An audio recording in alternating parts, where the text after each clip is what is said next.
Morning, everyone. Welcome to this panel discussion where we hope to talk about strategies for managing illegal wildlife trade. What we've decided to do, obviously, I think there's some, just looking at some of the people in this room, there are clearly some experts in this field already, so we're already under a bit of pressure. But I think, as everyone knows, this is a very wide-ranging topic. And just chatting with some of the panelists that we have here today, and I'll let them introduce themselves. Sorry, I'm Wesley Gold, and I represent an NGO in Tanzania called Okoa Maliasili, who is one of our key projects is to operate in this space in support of the government of Tanzania. So with the panelists that we have today, we thought we'd hone it down so that we don't get messy. So we aim to do 10 minutes per panelist, which would take us to about half an hour, and then engage with yourselves and try and make this into a discussion where there's suggestions. You know, some of the people in the room might be, more tech-minded, and it's always good to have tech solutions to some of these problems in order to create a sort of force multiplication scenario. We're going to focus today initially on illegal logging, because we feel that it's one of the areas that's a very key issue, certainly with rapid natural habitat loss, which is something that's very close to my heart, and it's a very key problem. You heard from the African Parks Director this morning and saw some of those slides where you're seeing how rapidly habitat is being lost. So illegal logging is something that we'd like to focus on. And we're going to start at the landscape level. Then we're going to move to a sort of national/transfrontier level, keeping it very high level, obviously due to the sensitivities. And then we're going to look at, with my colleague Rob, a slightly different take, and Rob's more engaged with tiger conservation, so the illegal logging things is not going to cover the whole presentation, but Rob's going to talk about the fact that he's operating in a source country that is also or very close to the country of demand and some of the nuances surrounding that, whereas in the African scenario, your source country or continent is literally a continent away from where the demand is.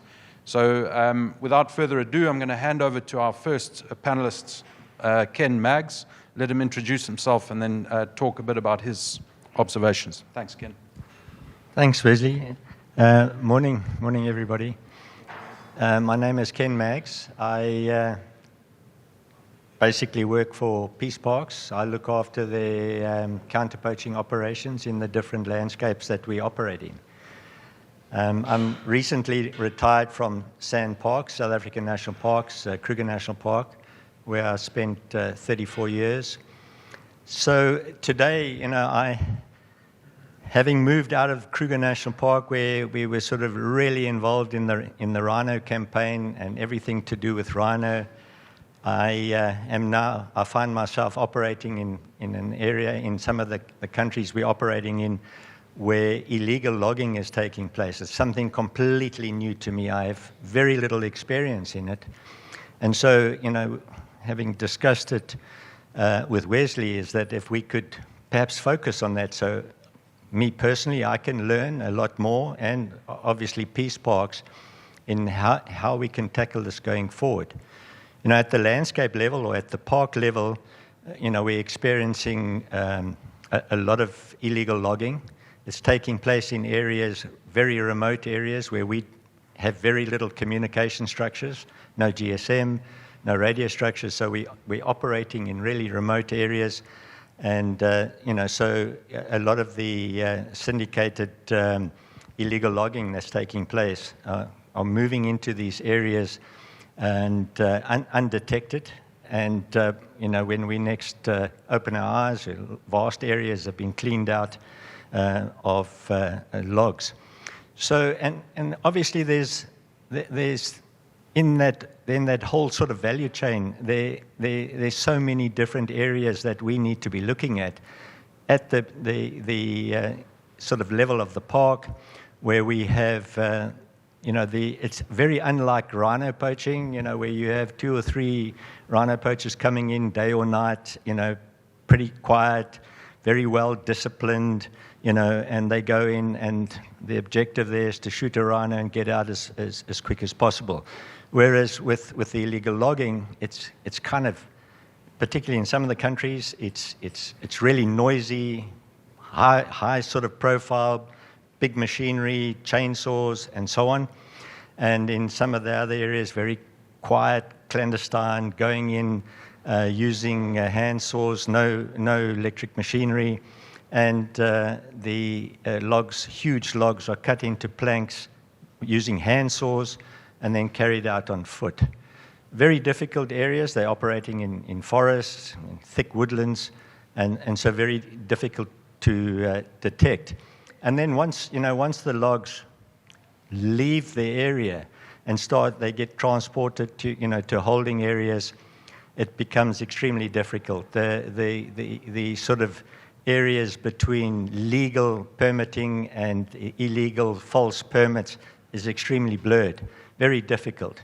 And one thing that we have found in all the areas is there's a level of corruption from basically local level all the way up into provincial and quite often international government circles. So very difficult to get to grips with from that point of view.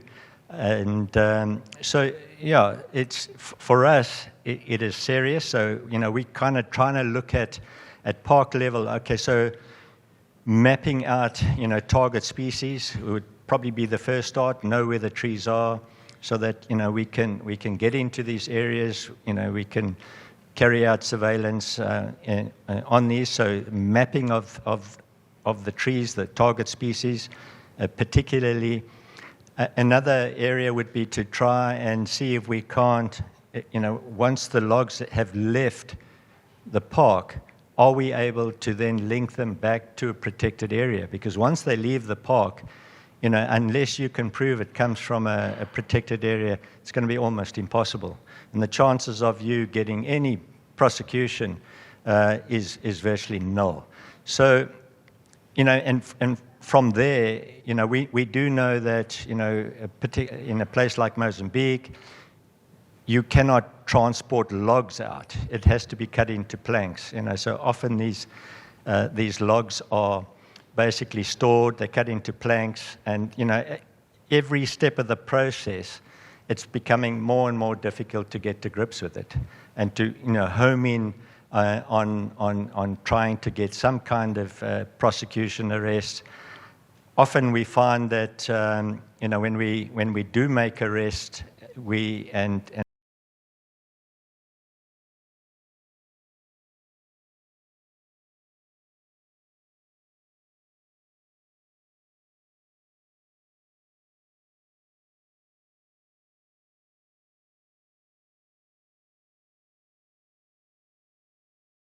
around a lot of these parks, and so the syndicates have sort of got themselves directly involved, and of course a lot of the communities, their businesses actually sustain the poaching the illegal logging activity. So they, the syndicates that are operating, particularly the guys on the ground, they purchase all their food and fuels and so on from the local community. So they are continually supporting the local communities. And therefore, the minute you start interfering with those logging activities, you come under serious pressure from the communities. I mean, we've had, our colleagues both in peace parks and in Mozambique, in Anak, having shot at and mobbed in going through the different villages. So it becomes extremely difficult. So for me, it's a whole new world. I'm just only now starting to get a better understanding of the sort of value chain and exactly what takes place. But one of the areas that I worry about, is that, recently we've moved rhino into our parks, particularly in Mozambique. We know that in a lot of the illegal logging activities, the Chinese are involved. And, the question always begs, when are we going to have a switch to rhino poaching, which in my view is a lot more, it's a lot easier to do than it is to go into an area with machinery and go in and fell these huge trees. So that is one of my biggest concerns. The same syndicates that are operating, we do know from previous intelligence and information that often rhino horn ivory moves with illegal logs and illegal planks and so on.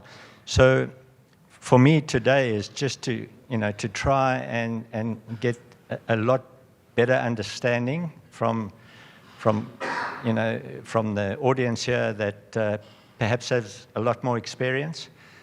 I can talk on rhino poaching until it comes out of my ears, but certainly, for me, it's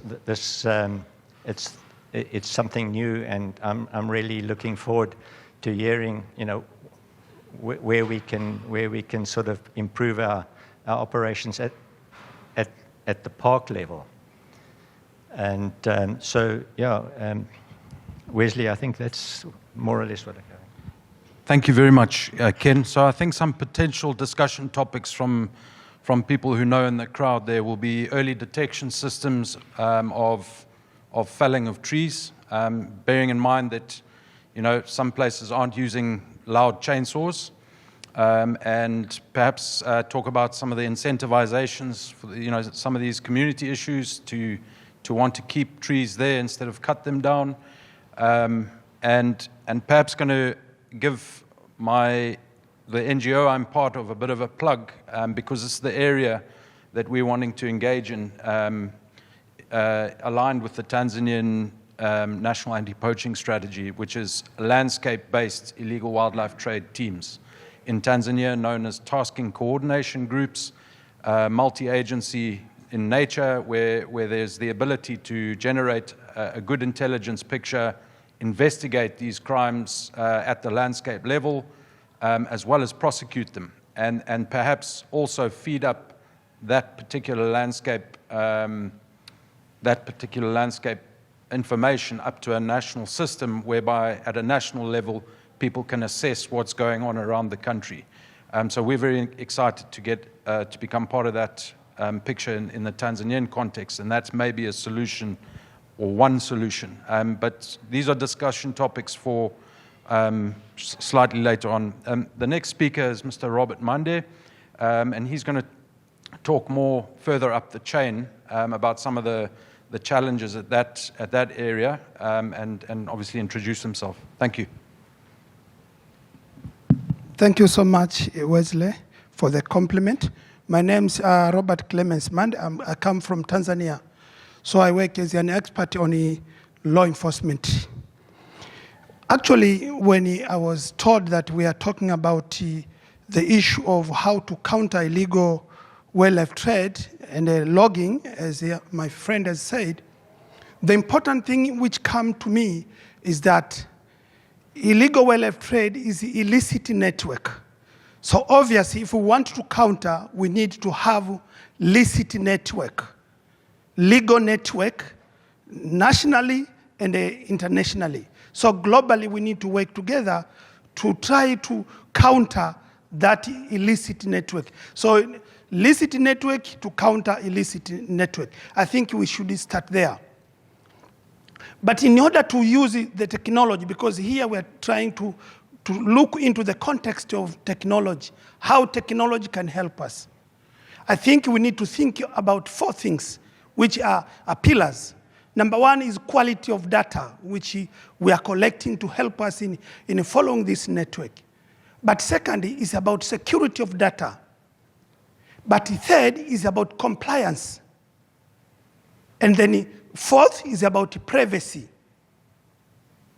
In order to do complementarity and include everybody to be comfortable, we need to complement each other by looking into those principles.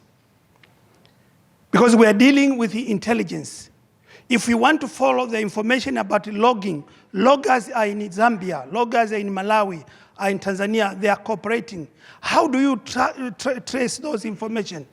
It means you need to adhere to those 4 principles here I've said. The data, quality of the data you are collecting, privacy of the data, security of the data, and the compliance. Because you are crossing from Mozambique to Tanzania. How do you handle that information so that they don't ruin the diplomacy relationship? Because if you don't handle it with care, you may exaggerate and cause some other security sensitive issues. So to me, if we want to counter this kind of illegal wildlife trade and logging, we need to adhere to that. To look into regulation of each country, how do we fit each other? How do we try to navigate on those compliance issues, on those privacy issues? So I think the concerns of most of the countries, if you look into, it's how the technology help us to navigate on that. If we have to put the data in the cloud, for example, how that data will be accessed will be adhering to the principle of right to know, need to know basis. If not, you will look that countries will be hesitating on engaging on technology. So the engineers should help us to make sure that all these things are considered so that everybody is comfortable to share information, to interchange information, because we have to work together. Because if loggers are the big syndicates, it involves a lot of money. For example, we had a case in Tanzania which we are handling, 22 containers, which they are thought that in 2014, the containers started from Madagascar and then ended up in Kenya. In Kenya, the case took almost 8 years.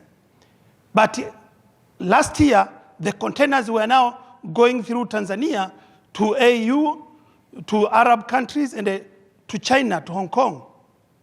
You can imagine how much money is involved in that, because we were told one container, the value was more than $2 million US.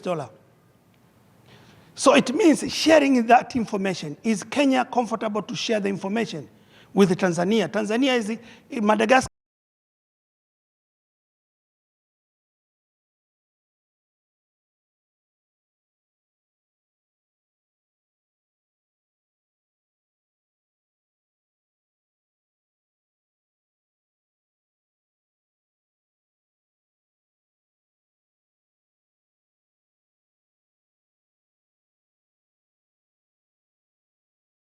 Those issues of sovereignty of data, those issues of security of data, if we will be able to do that, then technology will be a tool which everybody will be comfortable to use it. And this regulation, they differ from one country to another. So I think when we are here, this kind of conference need to come out clearly how this technology will consider those principles. I think for now, let me end up there.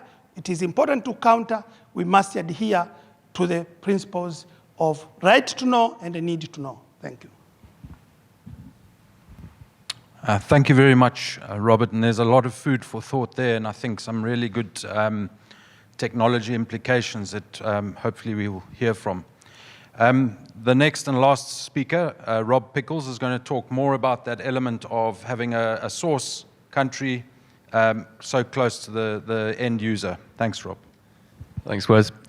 Yeah, I'll just sort of perhaps build on the talks earlier by my colleagues and share some of the perspectives that relate to this problem as well, from the Malaysian and Asian context.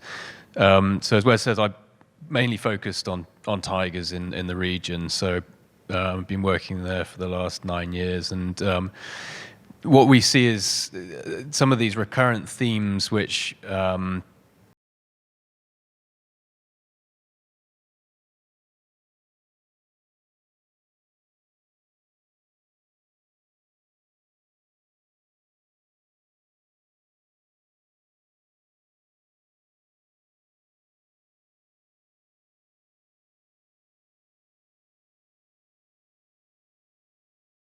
downstream can be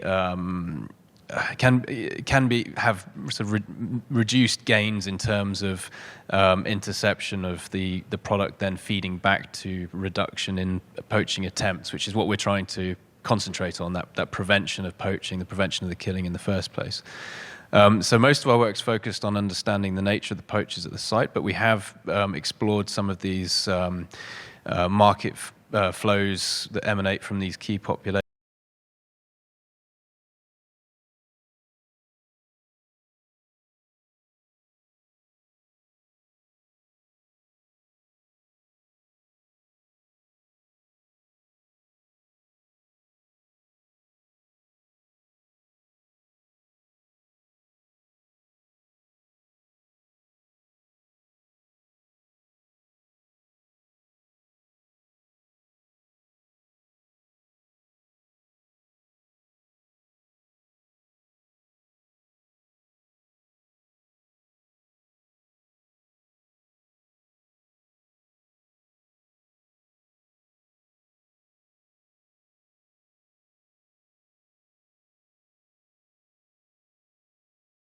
We see that with the indigenous communities in Malaysia and with other groups in Thailand.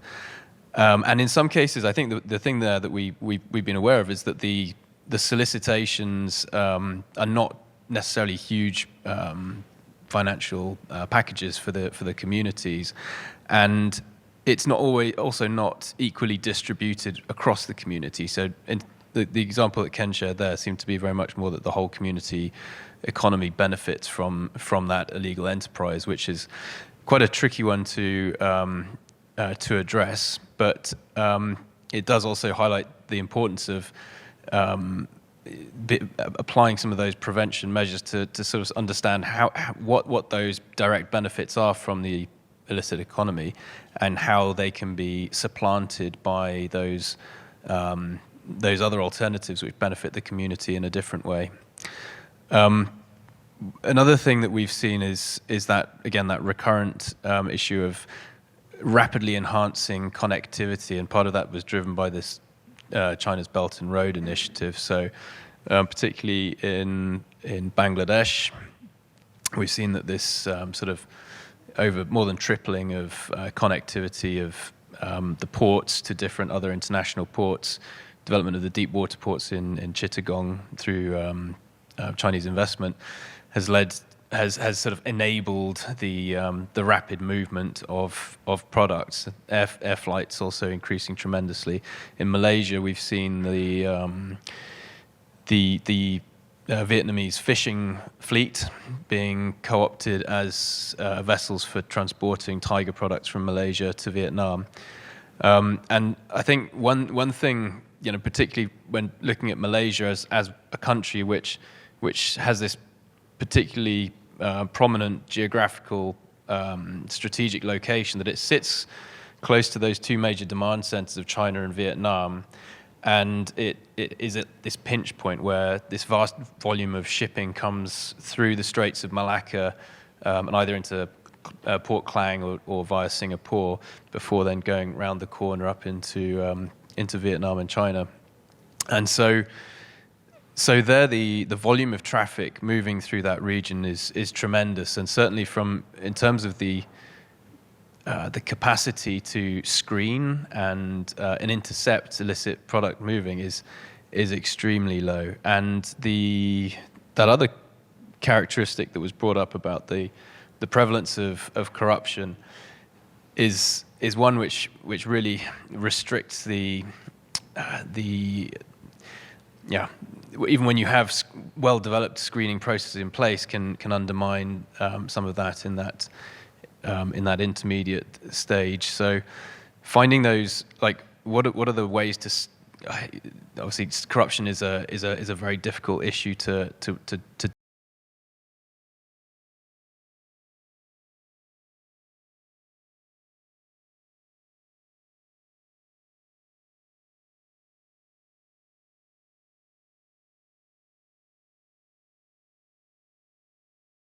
basic circumvention of loopholes, and in some cases it's really that there are some very sometimes there are clear loopholes that can be addressed through policy or workflow changes in some cases.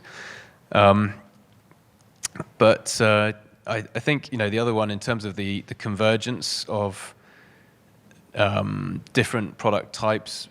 Ken mentioned about the risk of rhinos then being co-opted with the illegal timber smuggling, and again we see very much that convergence of different crime types. And I think it's important to be aware of where you have these multiple overlapping product flows or different crime types associated with the same with one particular problem. So for us, the tiger poaching is intimately connected with agar wood harvesting. Vietnamese teams in Malaysia are the primary cause of the tiger poaching problem that we face. And they go into the forests and do what's called peeling the forest, whereby it's extensive poaching of any large mammal, carnivores that have commercial value, pangolins, and then harvesting these agar wood trees. Now, the key thing there as well is, which I think is another overlap point with the illegal timber harvesting from Africa, is this point of these laundering points that again we see with the agar wood.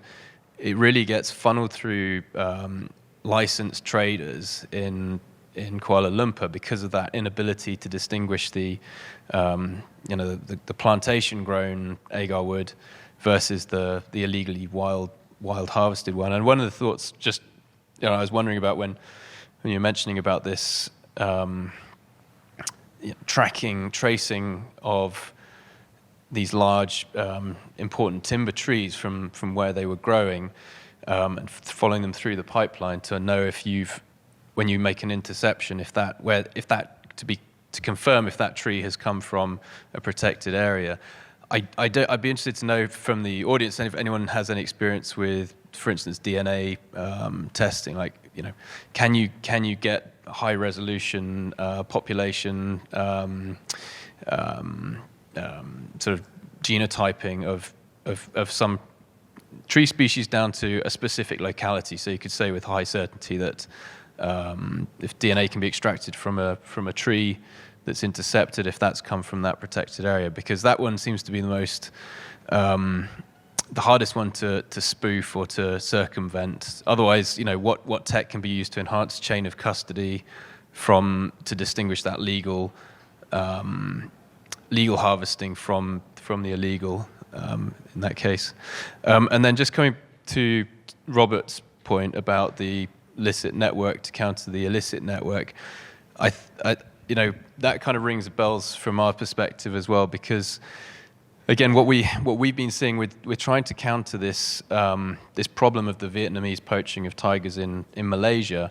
What we realized, and this was largely through the interviews that we did with the poachers themselves, was that they actually initiated the whole train of events way back in Vietnam. So they, in some cases, they got recruited in their hometown in northern Vietnam. They then traveled overland, entered Malaysia to go on a poaching expedition.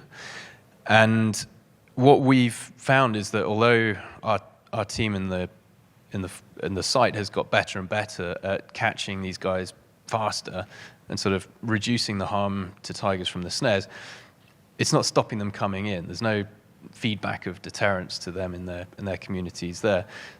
Those network managers who recruit and bring them in are able to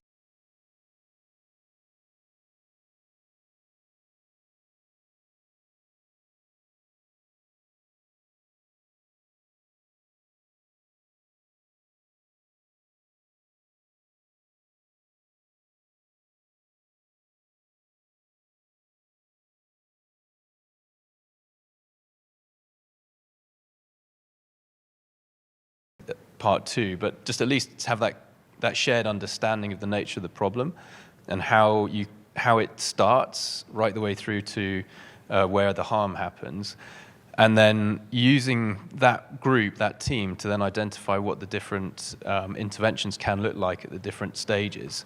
But in that case, we have now this quarterly meeting with the joint Vietnamese-Malaysian team, And we are kind of focusing mainly on understanding the problem enough at the moment. So trying to understand in those rural communities in Vietnam what the triggers are for someone to join, to be recruited, how that recruitment process works.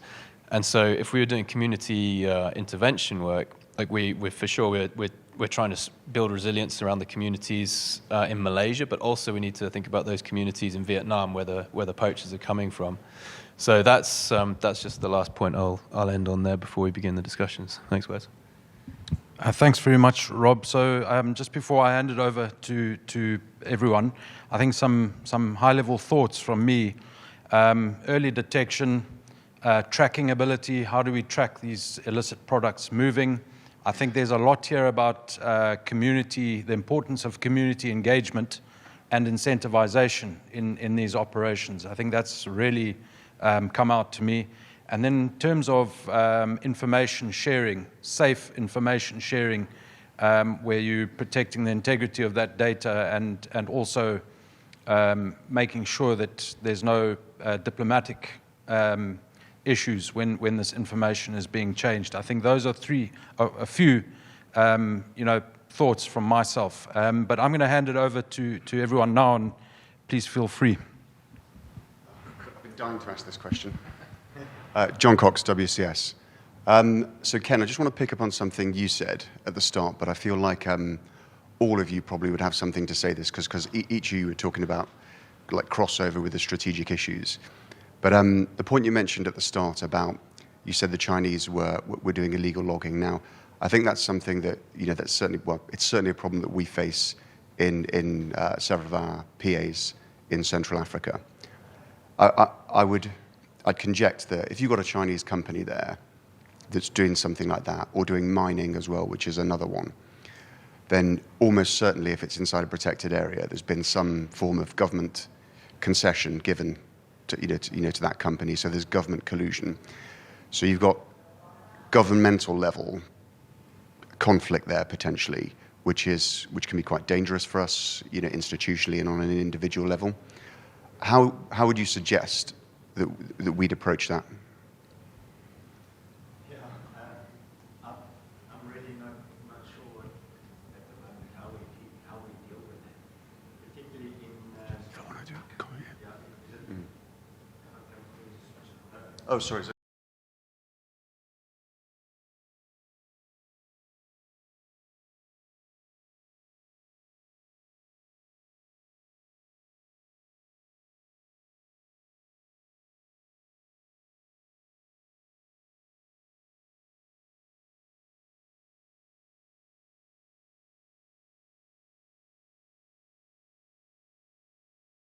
Obviously have the backing of the government. And if it's legal, yes, fine. But if it's not legal, the systems that are in place make it a lot easier to blur between legal and illegal. One thing we've noticed, if you stop a truck full of logs, the driver may have a permit for a number of logs. So. But there's no guarantee that those logs, once they're delivered, come off their particular quota. So they get given quotas in a particular area, obviously to go and harvest, and that would be outside of the protected areas. They then go and harvest outside the protected area, but meanwhile there's illegal logging taking place inside the protected areas. And because we can't now, we're not reconciliating what is taken legally and what's taken illegally becomes very, very difficult. So, which then poses the question: well, why are you stopping this vehicle, and why are you arresting these people, and why are you confiscating this equipment? And invariably, because there's quite a lot of government pressure at local level or at provincial level, quite often you end up returning a lot of the confiscated machinery and so on, which makes a mockery of the efforts that you're putting in, particularly with the communities. And because the communities are, obviously supporting the illegal logging activities in the area, and they're deriving a benefit from that, they support it, which creates the hostile tension between park staff and the communities. So, but to answer your question, to go, how are we going to deal with that? I really have no idea at this stage, other than we've got to just keep putting pressure, and everybody that's involved must put pressure on, so that the Chinese companies there are made visible in terms of what they're doing. And how do we actually, get the government to come down on those particular companies that are acting illegally, and whether the Chinese will do it themselves. I'm not too sure. It's unlikely, but we've got to just keep trying, and I'm sure at every level, the first thing that we've got to do at the park level is we've got to try and deflect this activity outside of the park, while we can get our breath and see exactly where we're going in terms of the value chain. So, and that's easier said than done because of the remoteness of the areas and so on. But we do need an all-of-government approach. So, when we even operating in the park or in the surrounding areas in the region of the park, we require all the security cluster to be fully involved and on board. And that's going to take a lot of training. It's going to take a lot of sort of sitting around tables and discussing this and getting everybody on board. Otherwise, you're really up against a mountain in terms of that. Not easy. But honestly, I don't have the answer for you right now, because if we did have the answers, we wouldn't be sitting in this situation now in some of the countries we are operating in.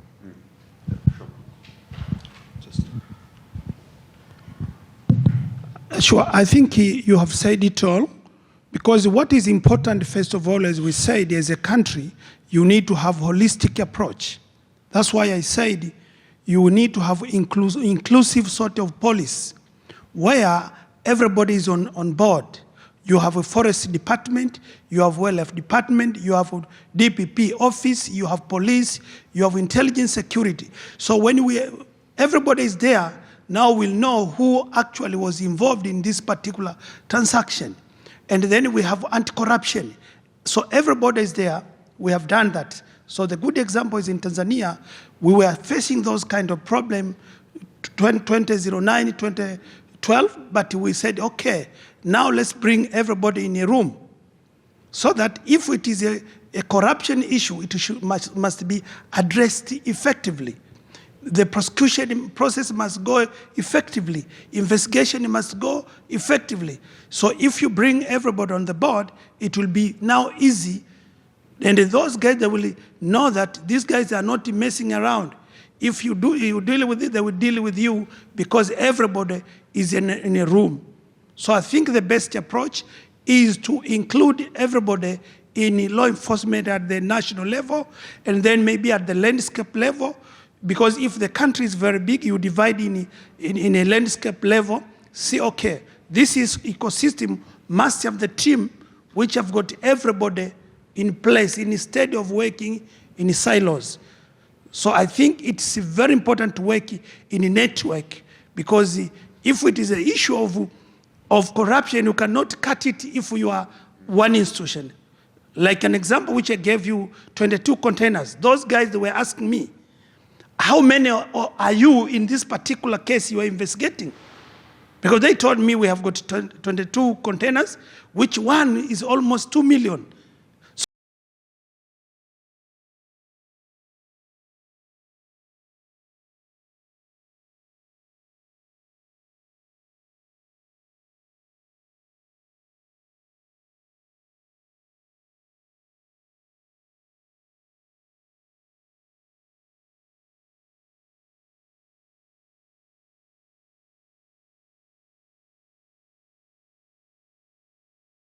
But also have standard operating procedure, have standing operating procedure, who will do what, at what time, how, so everybody must have a role transparently.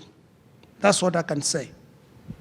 Can I just ask a specific, because I feel like, and sorry if I'm hijacking question stuff here, but if I just batted one back to you on this, and I don't know if you had this in Tanzania, but if you've faced the issue of intergovernment corruption, I mean, how did you address that? Because I completely agree.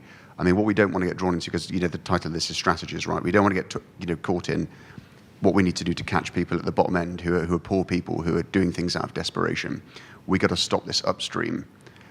So, I mean, were there any other techniques? Were there any techniques you employed? I mean, I don't know, but, media exposure, I guess, like external pressure from foreign government, donors, just to address any internal issues. I mean, if there even were any within Tanzania.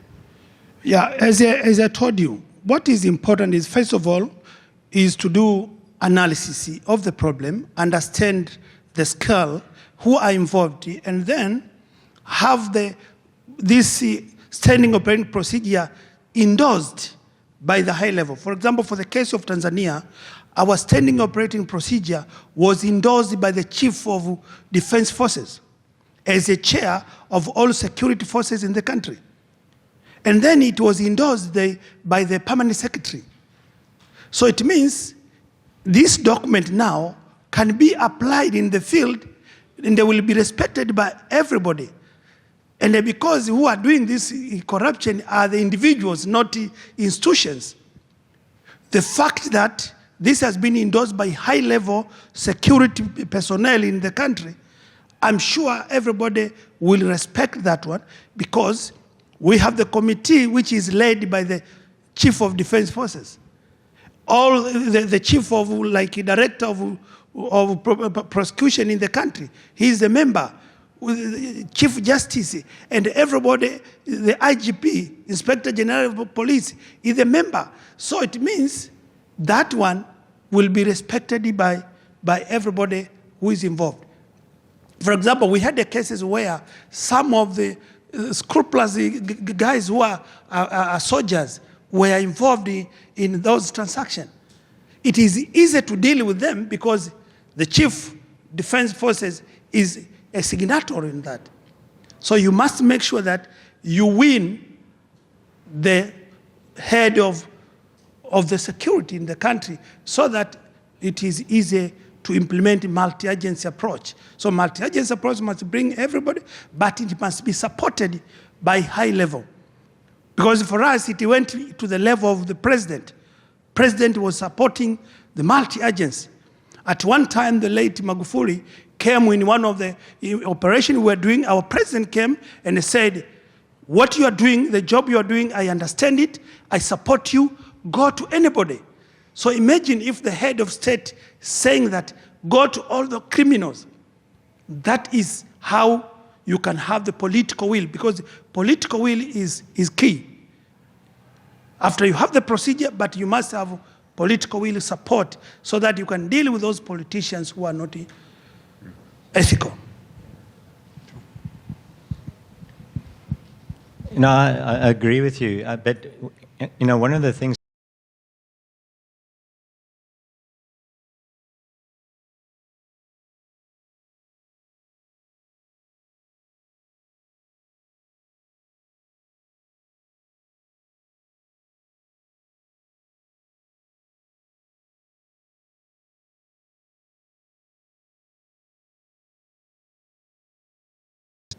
to actually take notice, I think is one way, and it's been very effective particularly in the rhino, the rhino campaign.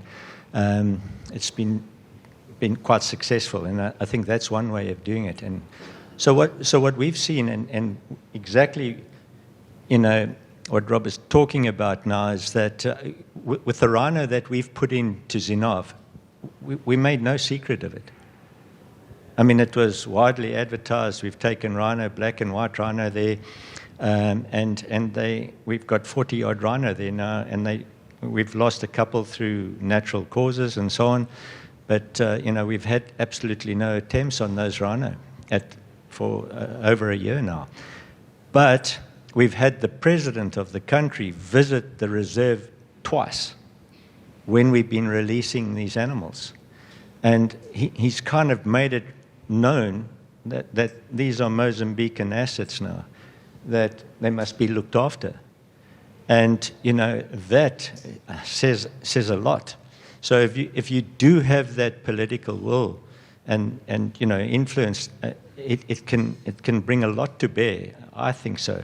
But also, the sort of independent organizations that can do these in-depth investigations and then make it really visible with reports and so on.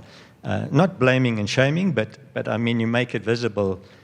The government, in a lot of the times, has to take notice and hopefully, start acting, even if it's on the periphery. There's at least, and there's a couple of examples of that.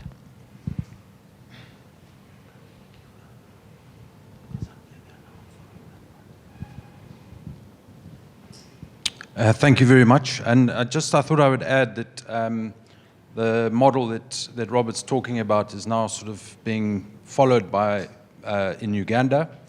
And I think Zambia are busy in the process of looking at that model as well. I know there's a visit in Tanzania at the moment, so it's good to see that something that's working is being replicated. Are there any other points of comment or suggestions? Thanks. Thank you very much for presentation. All was very interesting. I'm more from WCS. I have one question of clarification to Mr. Robert.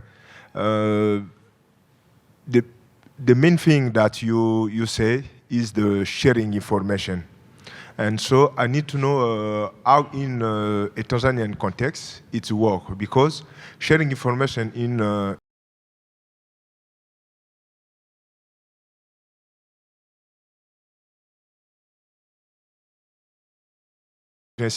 in this sharing information is not an easy thing, because we keep about corruption, for example. I can ask information to African Pass, for example.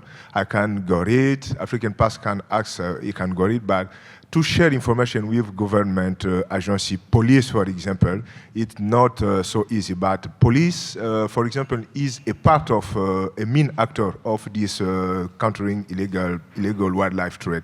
So I need to know if there is, for example, a database, a community database you use in Tanzania between NGO and government, for example, and how it works, for example. Thank you so much. As what I've said, when you come from government to NGO or NGO to government, the protocols, as I said, 4 things must be observed: compliance, privacy, quality of the data, and the security. So this must be done. So in order to know how to do it, you need maybe to enter into MOU, for example, for example, WCS can enter into MOU with the government entity on sharing information. It has been done and it is possible, but after the understanding have a MOU that need to know and the right to know basis. So those are the issues. That's why I said, if we have to use technology, we have to consider that, because those are things which are very important. So in the MOU, you can now iron out those information. What kind of information can be shared, to what level? Because it adhere to compartment those information. So I think the way to go is to enter into MOUs with the government entities which are involved. For example, in Tanzania, we have started working with the private sector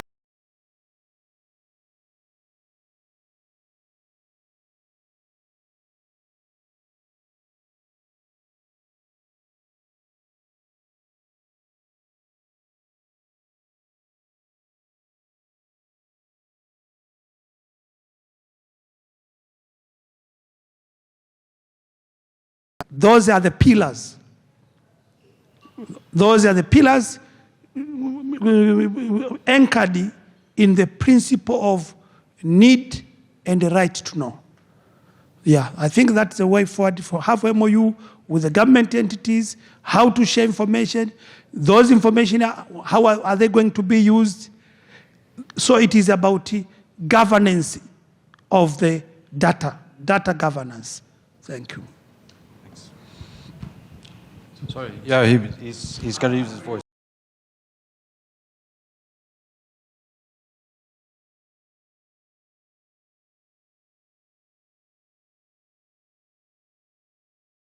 Transitioned across now into this space a few years back. And there's a few things that I kind of learned from working at a government level which are probably quite useful. The first thing is that it's easy to work for a government that is bought in on the problem. So if I was asked by the UK government to look at particular networks that were a problem to the government, then they would resource me with unlimited resources to do that. And that's great. And it's easy for me to stand here and say how easy it was. You step out of that, and you work in this space, and we have these discussions about how we leverage investigations or look at networks in the space of contentious governments where you're working alongside state actors who are corrupt themselves or who have a lack of capability. And how the hell do you work in that space if you're Ken, you're sat in a park in the middle of nowhere, guys are doing stuff on the continent here, and try and navigate that. I think, to your point on data protection and systems, there's a certain limit to what an NGO can do and a certain obligation at state level for them to be responsible for the state level organisations that they have stood up. So if you are in the Forestry Commission or you are in a specialist police unit for wildlife crime, there's only so much an NGO can do to inform you as an organisation to kind of get on and do your work, right? There is only so much that can happen. As far as data sharing within those organisations, that's not a complex problem, right? There's a lot of chat about data here, about a lot of brilliant techniques that you can harness to help your investigations. Data sharing isn't that complicated because most countries have data sharing laws, and those that don't have them developed. And with a small amount of work, you can simplify those data protection laws to make sure that whatever you as an organisation, whatever work you're doing, how you transition your data to the authorities to action that are relatively easy to do.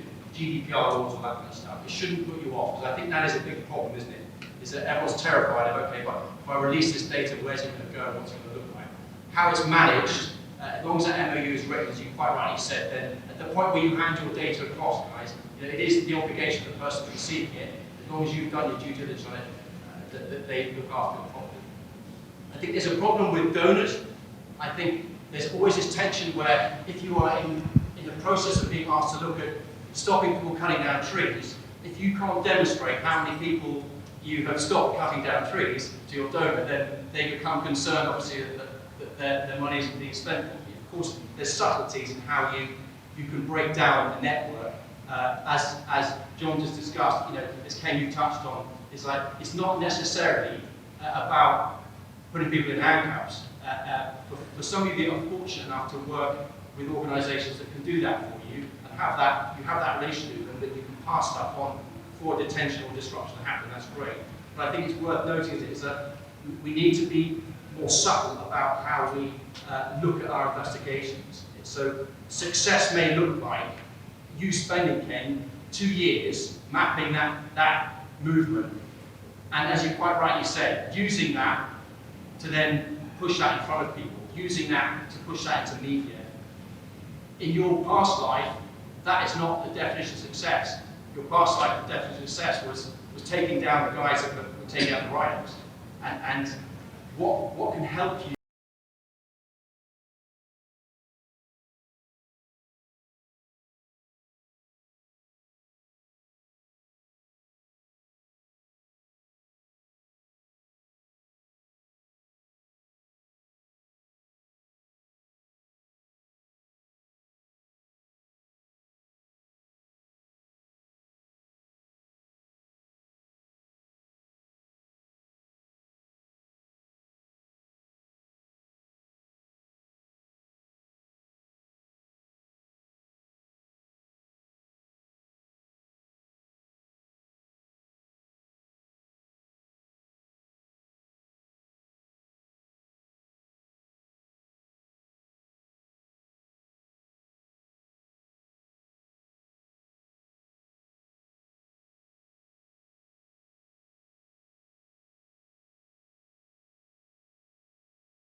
and what you deliver as a team to do that is going to be slightly different than just putting something in handcuffs. And that's kind of what I'm getting at. Yeah, thank you very much. I think that's some very pertinent points there. Thank you. We've got literally 1 minute left, so I don't know if you want to. Yeah. You know, you're quite right. I mean, I often ask myself the question, okay, so what would success look like right now for me? Having to look at that.